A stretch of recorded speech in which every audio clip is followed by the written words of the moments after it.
Ngucanio iria koretwo kuo kwa ihinda rĩa mĩaka 6 ya uria thukuru wa University wa KU na thibitari wa KU ingĩrutithania wĩra umuthi nĩ kinyĩte muthia, na ũũ nĩ thutha wa gwĩkanĩrĩra ngirimiti ya uria megũkorwo makĩrutithania wĩra gũthiĩ na mbere.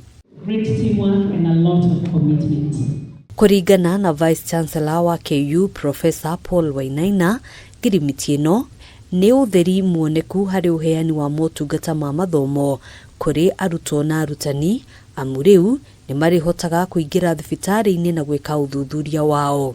Kuma 2019 arutwo aitũ matirĩ mahota gũtũmĩra thibitari ĩno, ona arutani aitũ.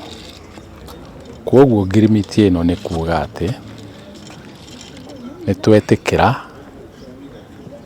kũruta wĩra hamwe thibitari na Kenyatta University. Signed an MOU with the Kenyatta University, that is Kenyatta University Teaching and Referral Hospital, signing an MOU with Kenyatta University, and signing other documents, attendant documents that will help in implementing that MOU, including code of conduct, terms of engagement between the hospital and the university, in order to make sure that the implementation of this collaboration is seamless. Mũrũgamĩrĩri mũnene wa thibitari wa KU Zainab Gura augĩte ũrutithania wa wĩra na University ya KU wambĩrĩirie mweri-inĩ wa kanana mwaka ũyũ, agĩtarĩria atĩ ngirimiti ĩno nĩ ya kũgacĩrithia ngwatanĩro yao njerũ.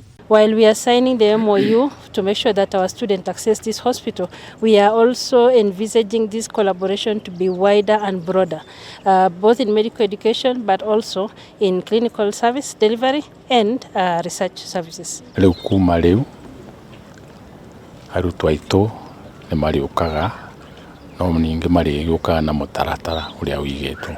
Arutwo 200 a ũrigitani makoretwo makĩnorerwo thibitari-inĩ ũyũ wa KU kuma mweri wa kanana. We have already had 200 plus medical students who've accessed the hospital since 18th of August. We also have over 170 nursing students who've already started their rotations. We have others planned. So this is a continuous engagement, and with the university we are able to plan now for the numbers that will need to access the hospital at various times of their rotations, because the needs are based on the years that they are in and the rotations that they are in. Handũ-inĩ ha Kameme TV, njĩtagwo Ngina wa Wadiro.